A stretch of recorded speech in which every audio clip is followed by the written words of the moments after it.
Someone told me once that I couldn't get an STI from having oral sex, so that's all my boyfriend and I do. I use a condom every time I have sex with a different partner. There's no way I need to get tested. So I've never had an STI test done before, but I've been with my husband for 6 years now. No signs or symptoms of anything, so I don't see any reason why either of us would need to be tested. I'm a guy. I'm at low risk of getting chlamydia. Only women are at risk of getting chlamydia.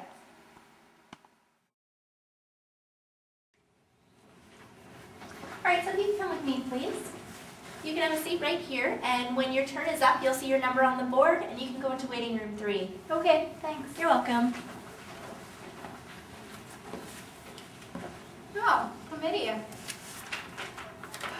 Hi. Hi. You look so calm. I'm so nervous.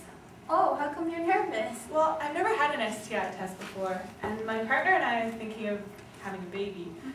And my friend said I should get tested for chlamydia, and I've never thought about it before, so. Oh, that's a good idea. I'm here to get tested for chlamydia as well. I've been dating this one guy for a while, but I recently found out he cheated on me, so you just never know. Yeah, I know. Yeah. Well, at least you're doing a responsible thing. Yeah, I suppose. Oh, anyways, that's my number being called up, so nice meeting you. Nice meeting you. Good luck. Yeah, you too. Oh, hello Jane, how are you? Hi, I'm good, thanks. And yourself? I'm pretty good. So what brings you in today? I'm actually here to get a pap smear, but I was told that chlamydia is not routinely tested for pap smears, so I also want to ask for a pap smear and chlamydia testing. Okay, perfect. We can do that. I can get the pap smear set up here, but maybe while I'm getting set up, I'll talk to you a little bit about chlamydia. Okay, sure. By the way, I was reading outside in one of the brochures in the waiting room. It says there that you can get chlamydia in your throat. Yes, that's actually true. You can get chlamydia orally, vaginally, or rectally. That's kind of gross to get it in your throat. So if you can only get it orally, rectal, and vaginally, how come that lady outside was worried about getting pregnant? Well, that's a good question. Lots of people don't really know this one, but when you have chlamydia and you're a pregnant woman, when you have a vaginal birth, you can actually pass a chlamydia onto your baby. When the baby's born, it can get it in its eye, causing pink eye, or it can get it in its throat, its lungs, and it can get pneumonia. Whoa, that's crazy. What else can you tell me about chlamydia? Well, to start off, I can talk to you maybe a little bit about safe sex measures, how to prevent chlamydia. I know you are having sex, so the best thing I can tell you is use a condom. And sometimes be prepared to bring your own. You know, if you're going out partying and stuff, make sure you're always ready for whatever could happen. Communication with your partner is a huge one. You want to know that you trust your partner and you guys can talk about past sexual experiences and ask if they have an STI or anything like that. Okay, well, I do use a condom all the time. Like, I don't carry one myself, but now that you're telling me that I should carry one, I'm probably going to start doing that. But let's say there's an accident. How would I know then if I got some sort of STI or chlamydia? Well, that's a good question. In case there was a situation where a condom wasn't used or there was a complication, there's a few things to look out for chlamydia. One thing I really want to make you aware of is sometimes it can be silent. What do you mean silent? Well, chlamydia is one of those STIs that can have no symptoms at all. 50% of men and up to 70% of women have no signs at all, and they don't even know until they come in to get tested. And what are those signs if they do present in those rare situations?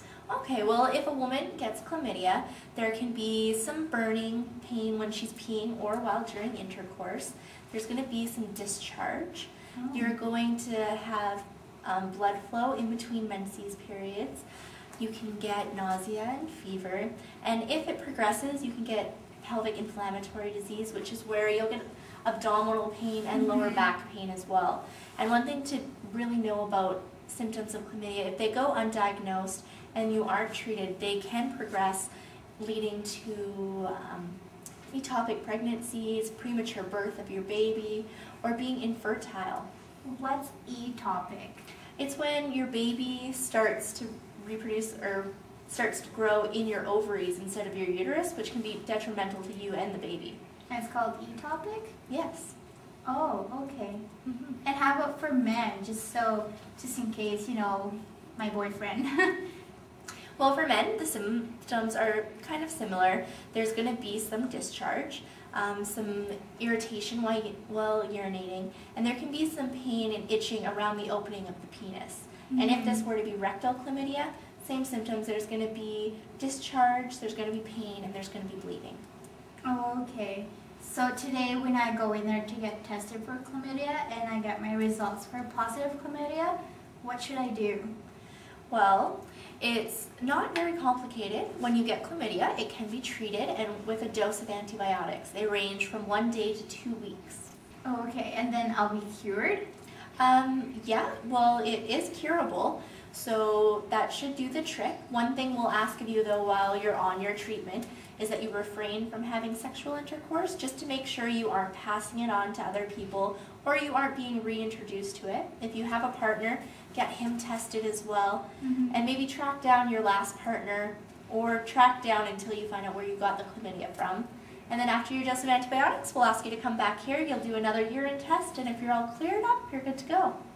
Oh, okay. Well, great. That's a lot of information. It's probably really helpful, so I'll probably tell my friends too, because a lot of my friends have sex, but a lot of them are not aware of what chlamydia is or that it even exists. So yeah. Good. Well, I have some brochures that you can take so you can show those to your friends and for some reading for you as well. Okay. All right. So, where should I go now then for my pap? Okay, well, for now, I'll get you to go outside. The nurse will show you to the bathroom, and there's a setup in there for you to do your urine test for the chlamydia, and then just come back in here and we'll do your pap test. Okay, can I leave my backpack here? Yeah, of course. Okay, I'll be back in a sec. Okay.